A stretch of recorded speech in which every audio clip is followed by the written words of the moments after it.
백혈구의 종류에 대해서는 앞에서도 말씀드린 바와 같이 과립구, 단핵구, 그리고 지금 무과립구라고 했었는데 이제 림프구, 이렇게 세 가지 종류로 나눠볼 수 있고요.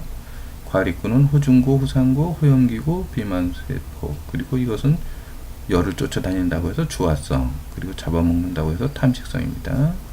그리고 단핵구는 이것이 이제 혈액에 있을 땐 단핵구지만 세포로 들어가서는 대식세포가 된다라고 하는 것이죠. 이게 5.5%가 있고, 이것도 주화성, 탐식성을 가지고 있고, 림프구의 종류는 NK세포, 자연 살해세포, 그리고 B세포, T세포, 그리고 이런 것들은 이제 보조세포가 되겠죠.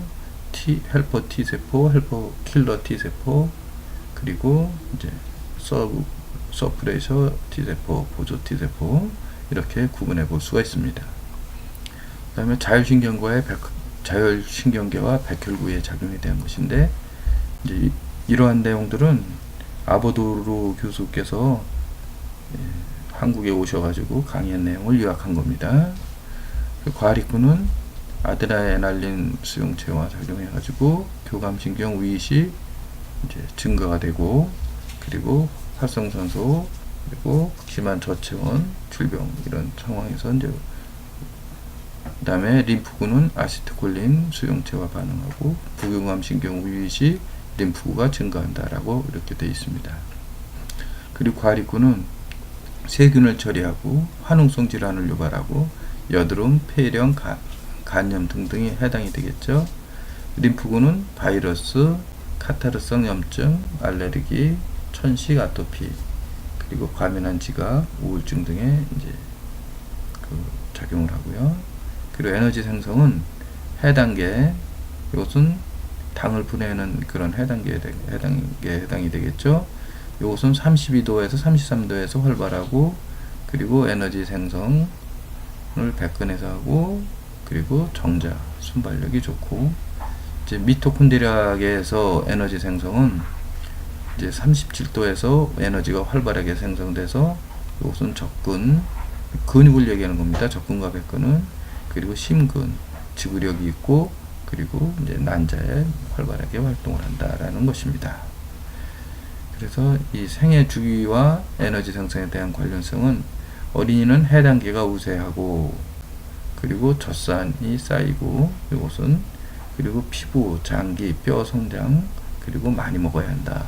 이때는 왜냐면 이제 에너지가 해당계에서 주로 생성이 되기 때문에, 성인은 해당계와 미토콘드리아계가 1대1 비율로 에너지를 생성을 해서 사용을 하고요.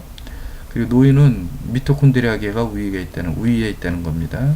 그래서 몸을 움직이면 건강하고 유산소, 산소가 있어야 되기 때문이죠. 미토콘드리아계에서 에너지 생성이 되어지기 위해서는. 그리고 소식을 해야 되고, 그리고 적게 먹어도 에너지를 생성하고, 그리고 활성산소가 있어서 노화가 이제 진행이 될 수 있는 이러한 에너지 체계를 가지고 있다라고 하는 겁니다. 자, 스트레스 기전에 대해서 살펴보도록 하겠습니다. 이 스트레스는 항상성에 위협을 주는 요인이 되겠죠.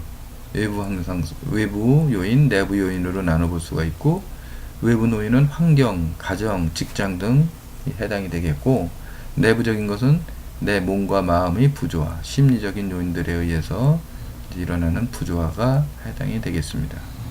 자, 그래서 이거에 대한 조절하는 기전은 어떤 것이 있는지 살펴보도록 하겠습니다. 이 항상성, 스트레스가 항상성에 영향을 미쳐서 항상성이 기준점을 벗어나게 되면 병태 생리로 이제 정상적인 생리가 아닌 병태 생리로 들어가서 질병을 유발하고, 그리고 항상성이 기준점을 벗어나지 않으면 이것은 이제 정상 생리가 이루어진다라고 하는 것이죠. 여기에는 데모긴 기전이라고 하는 항상성 유지하기 위한 기전이 작용이 되고요.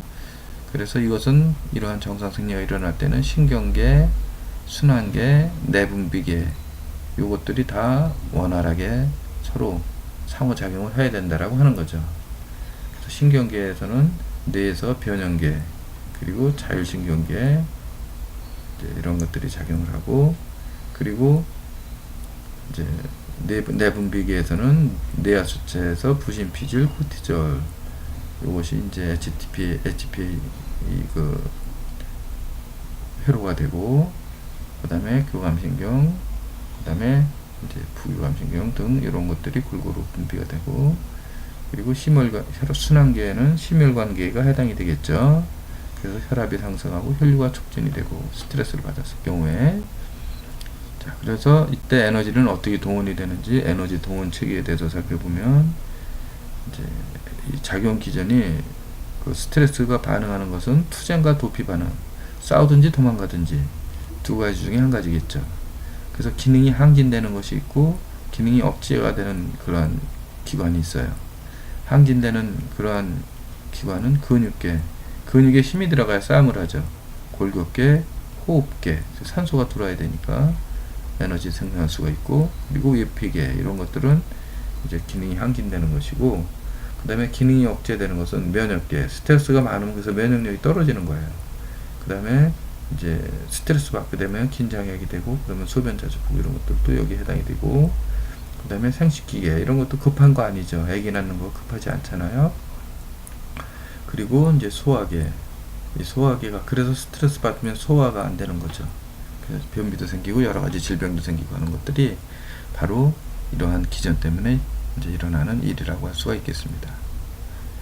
이제 인체 융합 해부 생리학에 대한 기초를 공부해 보도록 하겠습니다. 지금까지 설명드린 것은 일반 해부 생리학에 대해서 요약을 해가지고 기초적인 것들만 살펴본 것이고, 구체적으로 그 세밀한 부분에 대해서는 이야기하지 않았습니다. 그래서 구체적으로 세밀한 부분에 대한 것들은 이제 별도로 인체 해부 생리학에 대한 공부를 하셔야 될 것이라고 생각되어집니다.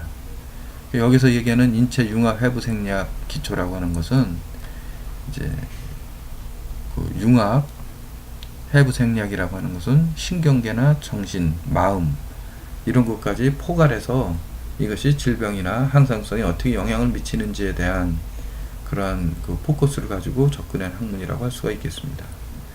그래서 여기서 살펴보는 바와 같이 인간의 몸은 7개의 기관계가 있죠. 7개의 기관계, 뭐 소화계, 비뇨기계, 근골격계 이런 것들, 여기에 면역계, 그 다음에 내분비계, 신경계, 이것이 전부 10개의 기관계로 되어 있어서 이제 몸에 해당되는 부분이고요. 그 다음에 우리가 마음이 있죠. 마음이라고 하는 이제 그 뇌에서 일어나고 있는 여러 가지 작용들. 그 다음에 에너지라는 게 있죠. 그래서 몸은 10개 기관계, 마음, 그리고 몸과 마음에서 이제 호흡작용이 일어나고 그 포도당을 활용하면서 에너지가 생성이 되고, 그리고 이 에너지가 경락을 통해서 이제 운반이 되고, 그리고 경혈이라고 하는 정거장과 같은 역할을 하는 곳에서 안배를 해주고, 그리고 여기에는 이제 면역계에서 이제 백혈구가 작용이 돼야 면역력이 살아나고, 그리고 내분비계에서 호르몬이 분비가 제대로 돼줘야 이제 모든 인체의 기능이, 심신 기능이 항상성을 유지하고 정상적으로 가동이 된다라고 하는 것이고요. 그래서 이러한 구조는 텐세그리티 조직으로 돼 있어 가지고 구조로 돼 있고, 결합 조직이 서로 연속체로 돼 있고, 그래서 이것이 동쪽 평형을 유지해서 이제 그 균형을 이루면 이때 에너지 진동 상태는 코일에서 진동 상태, 알파파에 가깝게 나와서 항상성을 유지한다라고 하는 이러한 그림이 바로 인체 융합 해부 생리학의 개요도가 되겠습니다. 그리고 이 인체 융합 해부 생리학에서 앞으로 나오는 얘기들은 바로 이 하나의 개요도에 대한 부연 설명이라고 할 수가 있겠습니다. 그래서 인체 융합 해부 생리학에서 중요시 여기고 생각해야 될 부분은 바로 뇌에서 일어나고 있는 마음작용, 그 다음에 신체의 10개 기관계가 서로 연속 손상이 있으면서 텐세그리트 조직을 가지고 있고 동쪽 평형을 유지한다는 것이 곧 항상성을 유지한다는 말이고, 이때 일어나는 에너지 진동은 코헤렌스 진동, 알파파고, 이러한 작용이 제대로 이루어지기 위해서는 에너지가 충만이 돼 있어야 되고, 이 에너지는 경락을 통해서 소통이 되고 경혈을 통해서 분배가 되고